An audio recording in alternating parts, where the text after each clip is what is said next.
नमस्ते, नमस्कार, स्वागत है आप सभी का बिंदास भारत पर। मैं हूँ आपकी होस्ट और दोस्त तिग्दा। आप सभी के लिए एक बार फिर हाज़िर हूँ, लाइव लेकर आई हूँ और आपके लिए एक बार फिर एक नया मुद्दा, एक नया केस लेकर आई हूँ, जो कि आपके सामने मैं डिस्कस करने वाली हूँ। आप सभी लाइव में एंड तक बने रहें, सो दैट आपको पूरी केस समझ में आ जाए, साथ ही साथ केस की बारीकियों को भी समझें और अगर आपको ये लाइव इन्फॉर्मेटिव लग रहा है, तो आप अपने फ्रेंड्स, फैमिली मेंबर्स और हर किसी तक इस लाइव को शेयर करें ज़्यादा से ज़्यादा। साथ ही साथ वीडियो को लाइक भी करें और इसमें अपने-अपने ओपिनियंस ज़रूर रखते रहें। राम राम अरे वेल बहुत जल्द आपको मैं केस अभी फ़िलहाल मैं शुरुआत ही कर रही हूँ और केस है पटना शंभू गर्ल्स हॉस्टल का जो मामला है, मैं इसकी पूरी विस्तृत कहानी बताने वाली हूँ। इस लाइव में कितने लोग हैं जो बिहार से हैं, पटना से हैं? आप सभी कमेंट करके ज़रूर बताएँ।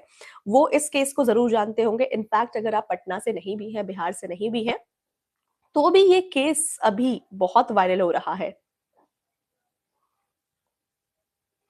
तो आप सभी को मैं बताने वाली हूँ कि पटना शंभू गर्ल्स हॉस्टल का पूरा मामला एक्चुअली क्या था, घटना कैसे हुई? तो पटना बिहार की राजधानी के कंकड़बाग मुन्ना चौक इलाके में स्थित शंभू गर्ल्स हॉस्टल की में 6 जनवरी 2026 को एक 18 वर्षीय लड़की गंभीर हालत में पाई गई थी। वैसे में उस 18 वर्षीय लड़की की ये पूरी कहानी है, शंभू गर्ल्स हॉस्टल में क्या हुआ था उस 18 वर्षीय लड़की के साथ, जो कि बहुत ही खौफनाक था। ये मैं बताने वाली हूँ, आप सभी लाइव में एंड तक बने रहें, अपने-अपने ओपिनियन रखते रहें, सो दैट आपके ओपिनियंस को भी मैं जानती रहूँ। वो हॉस्टल में अकेली थी और उसके साथ क्या हुआ, यह शुरू से आप सभी को बता दूं कि ये विवाद का विषय बन गया था कि आखिरकार हॉस्टल में उस 18 वर्षीय लड़की के साथ क्या हुआ। तो अब मैं आपको बताने वाली हूँ कि परिवार की पहचान उस लड़की की जहानाबाद की वो रहने वाली लड़की है जो कि एक मेडिकल नीट की तैयारी कर रही है। छात्रा के रूप में उसने अपने पहली ऐसे अपने घर से पटना आकर वो हॉस्टल में रहना उसने शुरू किया था। उसने पहले से आपको बता दूँ कि पहली ऐसी सदस्य थी जो कि पटना में वो पटना में रहकर भी अपने घर अपने हॉस्टल में रहकर वो रह रही थी और शुरू किया था ताकि प्रतियोगिता परीक्षाओं की तैयारी जारी रख सके। ओके, वो पटना के जहानाबाद की रहने वाली थी और घर से दूर पटना में आकर उसने परीक्षा के प्रिपरेशन के लिए वो हॉस्टल उसमें रहने लगी थी, जहाँ वो नीट मेडिकल की स्टूडेंट थी, नीट की तैयारी कर रही थी। लड़की के बेहोश मिलने का सिलसिला आखिरकार क्या था, ये मैं आपको बताने वाली हूँ। 6 जनवरी 2026 की बात है। हॉस्टल के कमरे में लड़की जो है वो बेहोश मिलती है। ऐसे में हॉस्टल स्टाफ या सर्विस वालों ने परिजनों को तुरंत खबर दी। उसे तत्काल इलाज के लिए स्थानीय निजी अस्पताल में भर्ती कराया गया। स्थिति में कोई सुधार नहीं देखा गया। जब स्थिति में कोई सुधार नहीं होने पर 9 जनवरी को उसे प्रभात मेमोरियल अस्पताल में भेजा गया।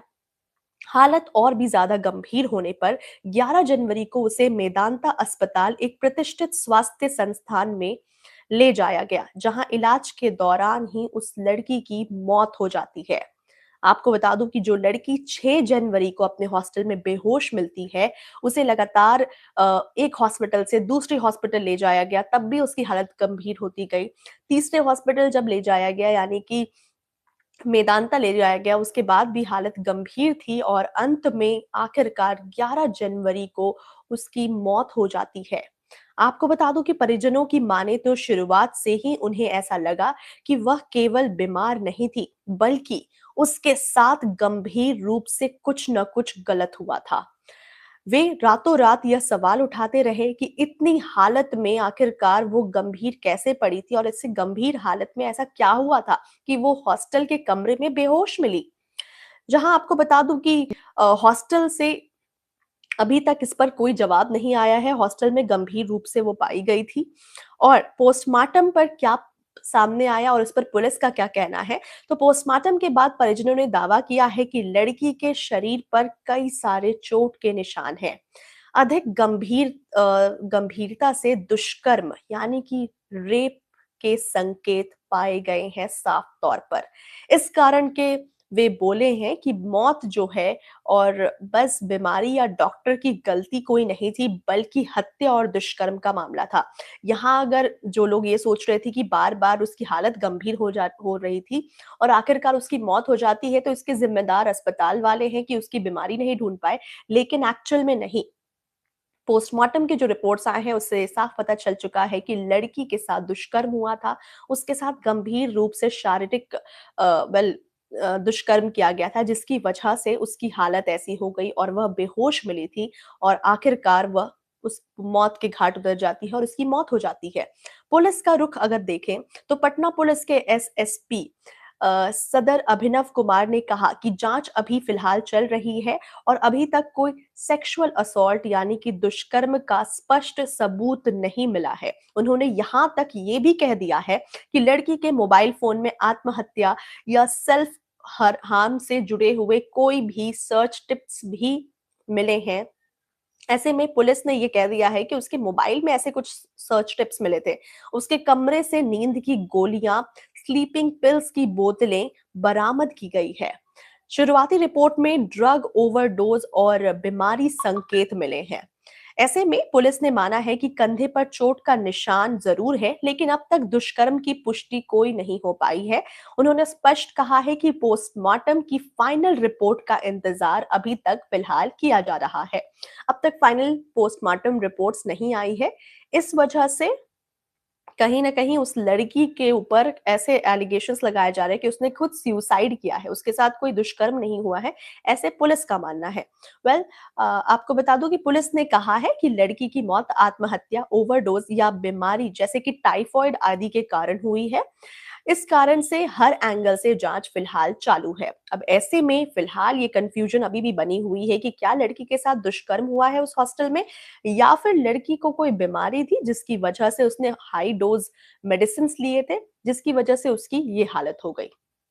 फिलहाल अब तक पोस्टमार्टम के एक्चुअल रिपोर्ट्स मतलब कि टोटल कंफर्मेशन रिपोर्ट्स आने बाकी हैं।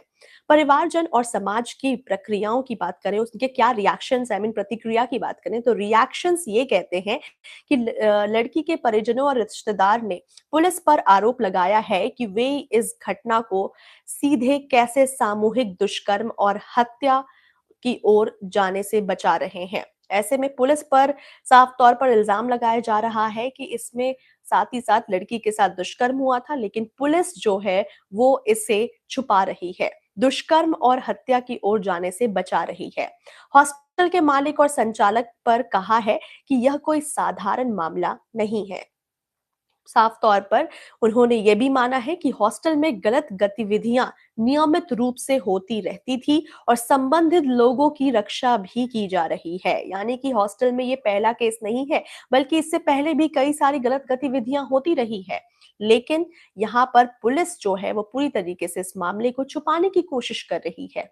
देखा जाए तो परिवार और समर्थकों ने सड़क पर भी जबरदस्त तरीके से प्रदर्शन किया है और नारेबाजी की है सरकार के खिलाफ तथा पुलिस की नीतियों की आलोचनाएं भी की है, लेकिन इसके बावजूद अभी तक इस मामले पर कोई सुनवाई नहीं हुई है। सुरक्षा और हॉस्टल व्यवस्थाओं पर चिंता की बात है। आपको बता दूं कि यह मामला केवल एक मौत या आत्महत्या की तो बिल्कुल भी नहीं रह गई है। कहीं ना कहीं ये पूरे देश में हॉस्टल की सुरक्षा, लड़कियों की सुरक्षा, छात्राओं की सुरक्षा और कहीं न कहीं प्रशासन की जवाबदेही पर बहुत बड़ा गंभीर सवाल खड़ा होता है।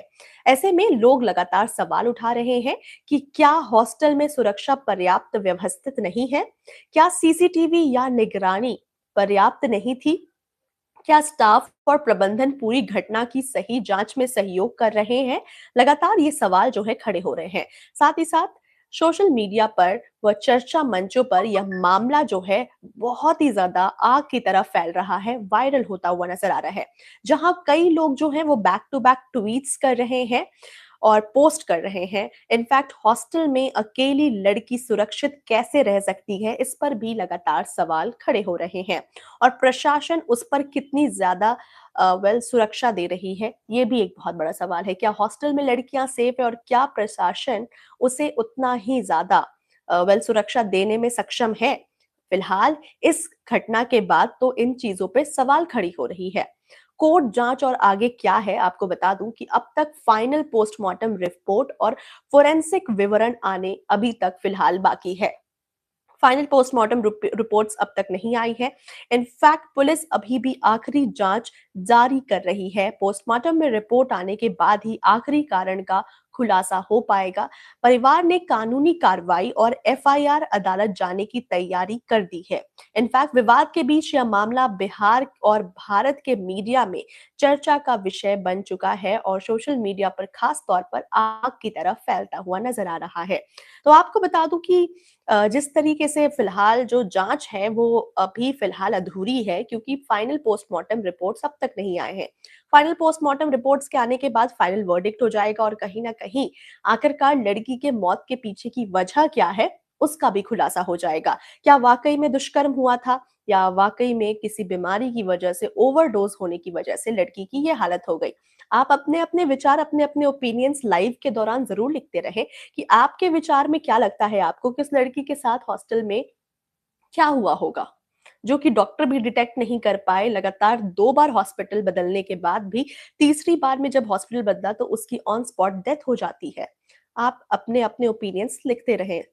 व्यापक सामाजिक समस्याओं की अगर बात करें तो यह मामला केवल एक घटना डेफिनेटली नहीं है, बल्कि इससे जुड़े हुए मुद्दे और भी ज्यादा गहरी चिंतन की तरफ हमें ले जाते हैं। छात्राओं की सुरक्षा सबसे बड़ा मुद्दा बनता जा रहा है। नंबर 1, हॉस्टल जैसी व्यवस्थाओं में सुरक्षा की कमी हमें देखने को मिल रही है। ना तो सीसीटीवी पर्याप्त थी, ना ही सही निगरानी। यह लड़कियों और उनकी माता-पिता को असुरक्षित अब कहीं न कहीं बनाता है। अब जो है माता-पिता, ज़ाहिर-सी बात है, लड़कियों को बाहर तो पढ़ने नहीं भेजेंगे, इस डर से कि अब तो म हॉस्टल में भी लड़कियाँ सेफ नहीं हैं। जनरली माता-पिता अपनी लड़कियों को हॉस्टल में इसलिए भी भेजते हैं या रखने पे रेडी हो जाते हैं क्योंकि उन्हें लगता है कि हॉस्टल सुरक्षित है, वहाँ सुरक्षा मिलेगी और वहाँ पे पूरी व्यवस्था मिलेगी। लेकिन यहाँ पर पूरी तरीके से देखा जाए तो यहाँ पर छात्राओं की सुरक्षा अगर देखा जाए तो बिल्कुल निल है, यानी कि ज़ीरो बट्टा सन्नाटा है। पुलिस और प्रशासन की भूमिका की बात करूँ तो कई बार प्राथमिक जाँच और रिपोर्ट बयानबाज़ी विवादित बन जाती है, पर जांच पक्ष मामले को दबाने का आरोप हर बार लगाते हैं। कहीं न कहीं पुलिस हमेशा से जो है वो मामले को दबाती हुई ही नज़र आती है। अब ऐसे में हम और आप जैसे लोग पुलिस पर भी विश्वास नहीं करें, तो आखिरकार किस पे विश्वास किया जाए? ये भी सवाल खड़ा होता है। तीसरा सबसे बड़ा मुद्दा जो कि सामाजिक समस्याएँ क्रिएट कर रहा है, वो है समाज और मीडिया का प्रभाव। सोशल मीडिया, वायरल क्लिप्स, अफवाहें और अप्रत्यारोप पूरे देश में घटनाओं और अधिक संवेदनशील बना देते हैं। ऐसे में लगातार घटनाएं जो है असंवेदनशील तो बन जाती है, लेकिन कहीं ना कहीं इस पर कोई रिजल्ट्स नहीं हो रहे हैं। इसके अलावा अगर चौथे मुद्दे की बात करें तो न्याय का सवाल। मृतक परिवार का कहना है कि उन्हें सच्चाई जानने का पूरा अधिकार है, लेकिन जांच अभी भी फिलहाल चल रही है। इसलिए न्याय प्रक्रिया की गड़बड़ी और समय पर भी लगातार सवाल उठाए जा रहे हैं। जो केस 6 तारीख को हुआ था उसमें 11 तारीख को लड़की की मौत हो जाती है। उसके बाद भी अभी भी इस केस में लापरवाही की जा रही है, सच्चाई को छिपाने की कोशिश की जा रही है। अब ऐसे में परिवार जो है वो सच जानना चाहता है कि आखिरकार उसकी बेटी के साथ क्या हुआ और क्यों हुआ। महत्वपूर्ण सवाल जो आपको बता दूं कि अभी भी बाकी है, जो मैं सवाल एक्चुअली कर रही हूँ, आपसे भी कर रही हूँ, आपके भी ओपिनियन जानने की कोशिश कर रही हूँ इस पर कि इस लड़की के कमरे में क्या सीसीटीवी था? क्या लड़की के कमरे में सीसीटीवी था? ये एक सवाल है। परिजनों के दावे साबित होंगे या पुलिस डॉक्टरी रिपोर्ट क्या साबित होगा? हॉस्टल स्टाफ के खिलाफ या फिर एफआईआर होगी? या फिर मीडिया का प्रभाव और मामला आखिरकार कब तक खबर को बनाए रखेगा? क्योंकि कहीं न कहीं मीडिया, सोशल मीडिया या फिर मीडिया अगर थोड़ी-सी ढीली पड़ी तो ये खबर तुरंत दबा दी जाएगी और आप जैसे, हम जैसे जो लोग हैं इस बात पर चर्चा ही नहीं कर पाएँगे। तो वैसे में आखिरकार बताऊँ तो सबसे पहले परिवार का दावा क्या कहता है? केस को अगर हम आगे देखें तो सबसे पहला है कि परिवार का दावा। पोस्टमार्टम में रेप की बात।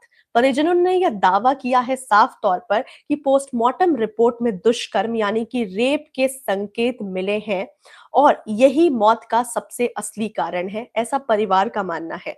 लेकिन परिवार का कहना है कि ये तथ्य को दबाया जा रहा है और पुलिस जो है इसे अफवाह बता रही है।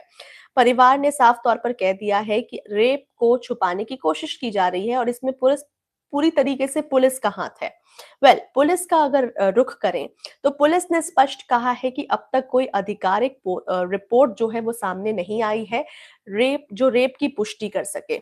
यह दावा अफवाह माना जा रहा है, ऐसा पुलिस का कहना है, लेकिन अब तक फाइनल पोस्टमार्टम रिपोर्ट नहीं आई है।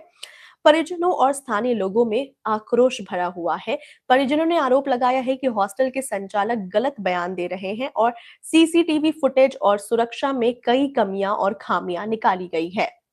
परिजन और स्थानीय लोग इसे संदिग्ध मामला मान रहे हैं और निष्पक्ष जांच की मांग भी करते हुए नजर आ रहे हैं। इनफैक्ट आरोपों में अगर बताई जाए तो क्या बातें शामिल है, तो रात में सीसीटीवी बंद होने के बाद छात्रा का कोई फुटेज नहीं मिला है। रात में सीसीटीवी को बंद आखिरकार क्यों किया गया? अगला, संभवतः लड़की को हॉस्टल से बाहर बुलाकर उसके साथ कुछ गलत हुआ है।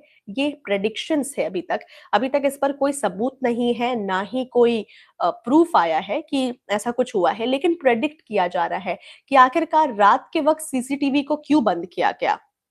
रात के वक्त में आखिरकार लड़की के कोई फुटेज क्यों नहीं है? क्या वाकई में लड़की को बाहर ले जाकर उसके साथ दुष्कर्म किया गया? पुलिस की भूमिका को लेकर भी परिजन जो है वो बहुत ज्यादा नाराज है, क्योंकि पुलिस इस केस को दबाती हुई नजर आ रही है। इस मामले को खास तौर पर अभी तक निष्पक्ष पर नहीं आई है। विरोध प्रदर्शन और छात्र संगठन इस पर भी सामने आए हैं। अखिल भारतीय विद्यार्थी परिषद यानी कि एबीवीपी सहित कुछ छात्र संगठनों ने आक्रोश मार्च आयोजित किया है। उनका कहना है कि यह मामला मानवता को शर्मसार करता है और छात्राओं की सुरक्षा व्यवस्था पर भी बहुत बड़ा गंभीर सवाल खड़ा होता है। यहाँ पर कहीं ना कहीं इलाके में तनाव और यातायात पर भी असर पड़ रहा है इसका। आपको बता दूं कि परिजनों और समर्थकों ने विरोध के दौरान कारगिल चौक पर जाम लगाया, जिससे वहां यातायात बुरी तरीके से प्रभावित हो गई और प्रशासन पर दबाव जो है और भी ज्यादा बढ़ता चला गया। पुलिस ने मामले को गंभीरता से जांच करने की से संबंधित लोगों से पूछताछ भी शुरू कर दी है। इनफैक्ट जिसमें हॉस्टल मैनेजर सबसे ऊपर लिस्ट पर मौजूद है और उनसे पूछताछ भी कर ली गई है। आपको बता दूं कि पुलिस अधिकारियों का नवीनतम बयान यानी कि न्यू अपडेटेड बयान क्या कहता है। पुलिस का कहना है कि लड़की के शरीर पर किसी रेप का क्लीन मेडिकल सबूत अभी तक नहीं मिला है। डॉक्टरों ने कहा है कि शरीर में स्लीपिंग पिल्स की मौजूदगी देखी गई है और लड़की का मानसिक हालत भी कुछ ज्यादा सही नहीं है। पोस्टमार्टम का फाइनल विवरण अभी भी फिलहाल जारी है और उसके बाद ही एक्चुअली मौत का सही कारण स्पष्ट हो पाएगा। इस प्रकार पुलिस फिलहाल हत्या या दुष्कर्म को सिद्ध मानने से इनकार कर रही है और ओवरडोज और प्राकृतिक कारण आत्महत्या जैसी संभावनाओं पर ज्यादा ध्यान दे रही है rather than रेप। आपको मैं बता दूं कि कुल मिलाकर फिलहाल जो अभी स्थिति है, घटना की तह तक जाने के लिए जांच अभी भी जारी है। परिजन और स्थानीय लोग आरोपों पर अभी भी अड़े हुए हैं, अपनी मांग अभी भी कर रहे हैं और इसे खाली मौत नहीं मान रहे हैं, बल्कि उस लड़की के साथ कुछ ना कुछ गलत हुआ है, इस पर दावे कर रहे हैं। साथ ही साथ पुलिस विधिक प्रक्रिया के तहत आपको बता दूं कि लगातार जांच कर रही है, लेकिन अभी तक कोर्ट या आधिकारिक पोस्टमार्टम रिपोर्ट नहीं आ पाई है जो कि मौत का कारण तय कर सके। इनफैक्ट सुरक्षा की बात करूं तो सीसीटीवी फुटेज, हॉस्टल व्यवस्थाओं और मैनेजर और स्टाफ की भूमिका पर अब भी विवाद कायम है। तो अब बता दूं कि निर्णायक जो रिपोर्ट आ चुकी है, तो फिलहाल अभी तक कोई निर्णायक रिपोर्ट यानी कि फाइनल रिपोर्ट्स अब तक नहीं आए हैं। अभी तक कोर्ट या पुलिस की तरफ से कोई अंतिम या फिर सार्वजनिक और फोरेंसिक प्रमाणित पोस्टमार्टम रिपोर्ट जारी नहीं किए गए हैं और जब रिपोर्ट आएगी तब इस मामले का जो कर्ज है, आई मीन एक्चुअल रीजन है, जो कॉज है, रूट कॉज है, वो पता लगेगा। फिलहाल अभी भी दावों के साथ आरोपों के बीच ये मामला अभी तक फंसा हुआ है और कहीं ना कहीं इस केस को सॉर्ट आउट नहीं किया गया है, क्योंकि अब तक पोस्टमार्टम के फाइनल रिपोर्ट्स आने बाकी हैं। लेकिन एक्चुअल घटना क्या थी, उस लड़की के साथ क्या हुआ, किस तरीके से 6 तारीख से 11 तारीख के बीच में उसकी मौत हो गई और क्या कुछ पूरा मामला है, क्या पुलिस वाले का कहना है, क्या परिवार वालों का कहना है, सब कुछ मैंने आपके सामने रखा। अब ऐसे में आपसे कुछ सवाल हैं इस पर, आप सभी इस पर अपने-अपने ओपिनियन, अपने-अपने विचार ज़रूर शेयर करें। हॉस्टल सुरक्षा निगरानी और छात्राओं की सुरक्षा व्यवस्था पर बहुत ज़रूरी है कि सुधार होनी चाहिए, जो अब तक बहुत ज़रूरी है सुधार हो, क्योंकि अब तक तो ये सुधार हमें देखने को नहीं मिला है, जिसकी वजह से ऐसे केसेस आए दिन होते जा रहे हैं। कहीं भी लड़कियाँ सेफ नहीं हैं। हॉस्टल वो जगह है जहाँ पर माता-पिता विश्वास करके अपनी बेटियों को या अपने बच्चों को, not even I am talking about only girls, हर किसी बच्चे को, लड़के को, लड़की को भेजते हैं हॉस्टल। ये सोचकर कि वहाँ उन्हें अच्छे से पढ़ाई करने का वेल एनवायरनमेंट मिलेगा, एक अच्छा एनवायरनमेंट के साथ-साथ अच्छे से अच्छा खाना भी मिलेगा सो दैट वो पढ़ाई पे कॉन्संट्रेट कर सके। लेकिन जब हॉस्टल में ही यहाँ पर पूरी तरीके से कमियाँ दिखेगी, ना ही हॉस्टल सुरक्षित रहेगा, ना ही पढ़ाई के लिए एनवायरनमेंट मिलेगा और डिस्ट्रैक्शंस काफ़ी रहेंगे, तो ऐसे में हॉस्टल पर वाक़ई में बहुत ज़रूरी है एक बार सिस्टम को काम करने की। तो वेल आज का ये जो लाइव है वो आप सबके साथ बहुत ही ज़्यादा इन्फॉर्मेटिव रहा। इनफैक्ट आप सभी इंडिविजुअल एक-एक मेरे लाइव के ऑडियंसेस ने इस में और भी बहुत सारे वैल्यूएबल इन्फॉर्मेशंस भी ऐड किए, इन्फॉर्मेटिव भी बनाया और साथ ही साथ आपने कई ऐसे सजेशंस भी दिए, ओपिनियंस भी दिए जो होना चाहिए actually. So that was really great guys. आप लोग इसी तरीके से मेरे लाइव में जुड़ते रहे अपनी होस्ट और दोस्त स्निग्धा के साथ। नेक्स्ट लाइव में हम आप सभी के साथ मिलेंगे। तब तक के लिए आप सभी बिंदास तरीके से मस्त रहें, स्वस्थ रहें और मिलते हैं अगले नेक्स्ट लाइव में अपनी होस्ट और दोस्त स्निग्धा स्नेगी के साथ। तब तक के लिए बाय बाय।